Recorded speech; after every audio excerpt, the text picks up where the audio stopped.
Hey there, Xynos and Caloran here with Reactive Game showing off our server.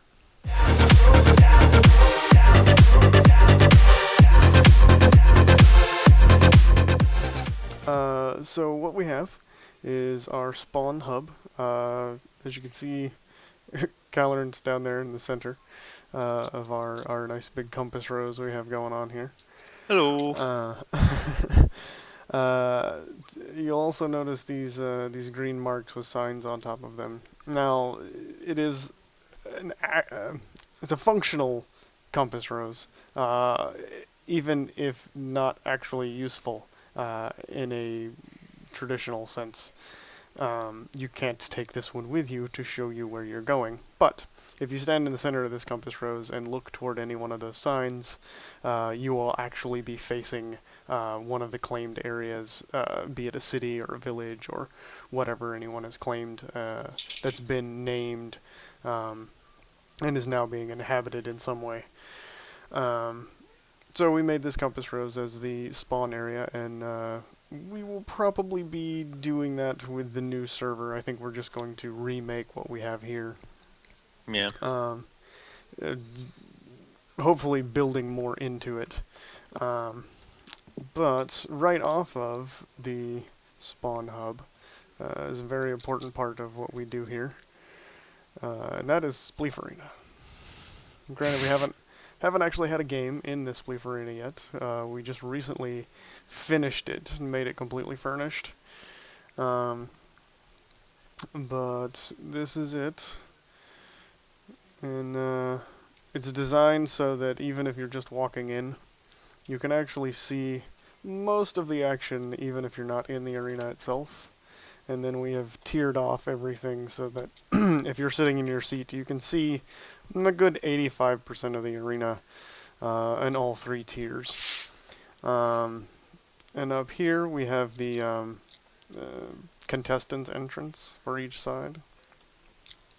Uh, you can Actually, I go think up. these are the Oh, patrons' oh, that is right. entrances. That is right. Yeah. That's the patron's entrance from up top. hmm So the The athletes' athletes entrances are enter down over here. here.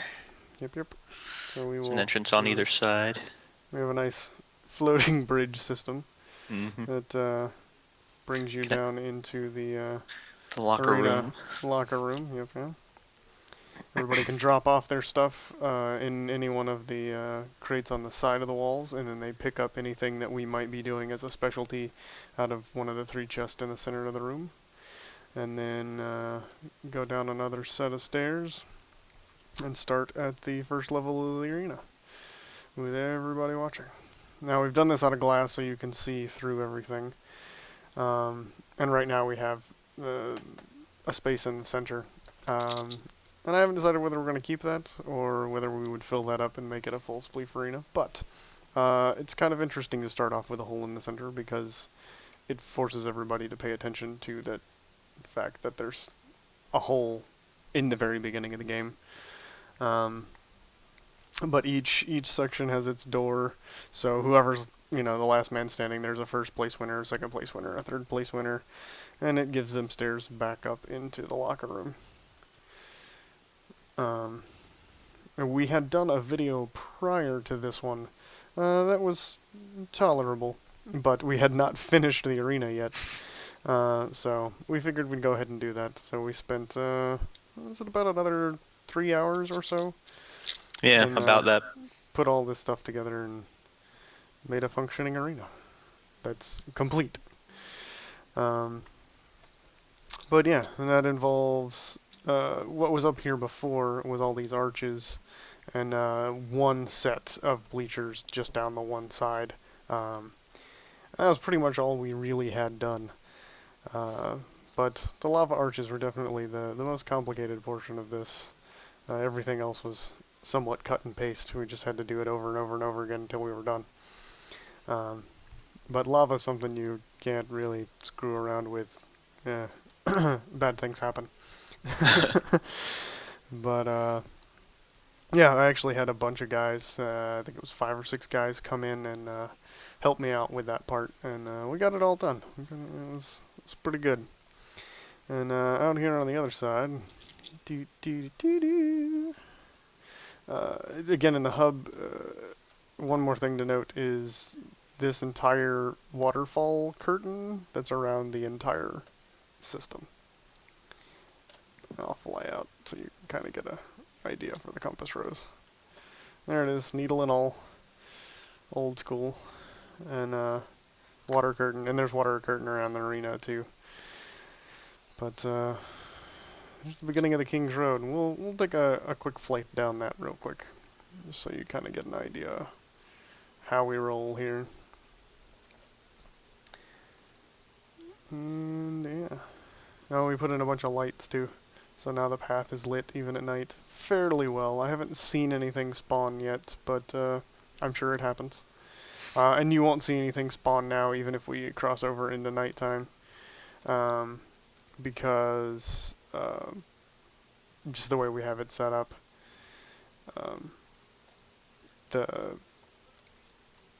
I think each of us individually is in creative mode, but the server is in normal mode, so it tries to spawn things in, but they immediately disappear. So you may see a blip of something here and there. But it won't last. We won't actually have to be fighting anything. And so yeah, this is the King's Road from the hub to the stronghold. And then we've got usually let's take a detour and look at Calorin's little house over here. Kind of sticks out. Yeah, literally. Yeah, it was just a. I don't know that I've ever actually been in this house, Owen. I think you just built it. Yeah, I'm not quite done furnishing it yet. I have. I really just have the kitchen down on the first floor. Second floor is the bedroom. Oh, you got a set of stairs here that are backwards.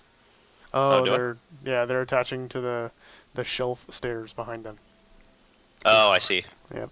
Yeah, because I think I built this place before that was added on. Ah, yeah. The corner stairs. Yeah, and then the dining area up top. Nice. Oh, that's so the biggest room in your house. Yeah, I actually retract my earlier statement about it not quite being done, being furnished. So I completely forgot that I put all this in here. But there's still some other stuff I can throw in. So that's a cozy little house there, friend. Yeah, I took some inspiration for the style and layout just from photos of architecture I've seen online. So.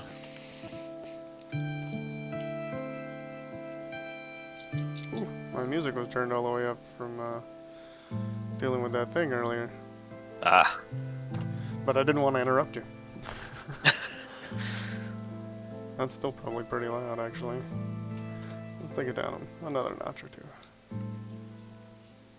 I do like the music, but it can be a little overbearing sometimes. Mm-hmm. When you're trying to talk. Yeah. Alright.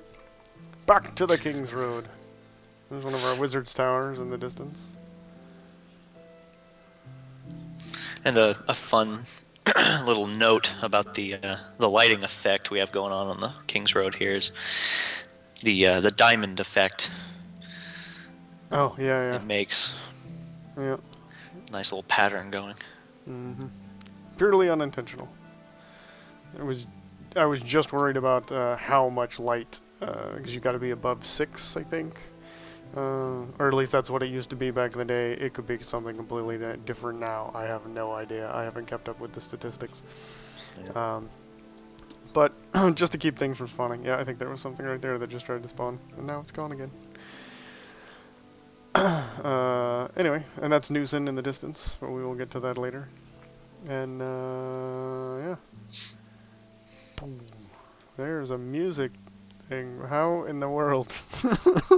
Did you drop that earlier? Did you throw that at me or something? Yeah, I did.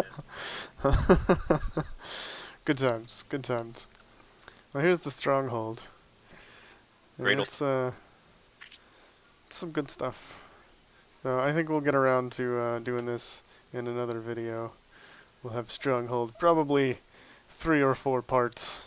Oh yeah. I'll do a quick little overview now. Just kind of float around, let you see what's going on. But yeah, there's a lot more here than what it looks like. But we'll break it up into a couple of videos and show you guys. Anyway, that's Xynos and Coward. We're gonna sign off, and we'll be popping into frame at some other point in the near future. Why you gonna throw stuff at me? Why not? See y'all later.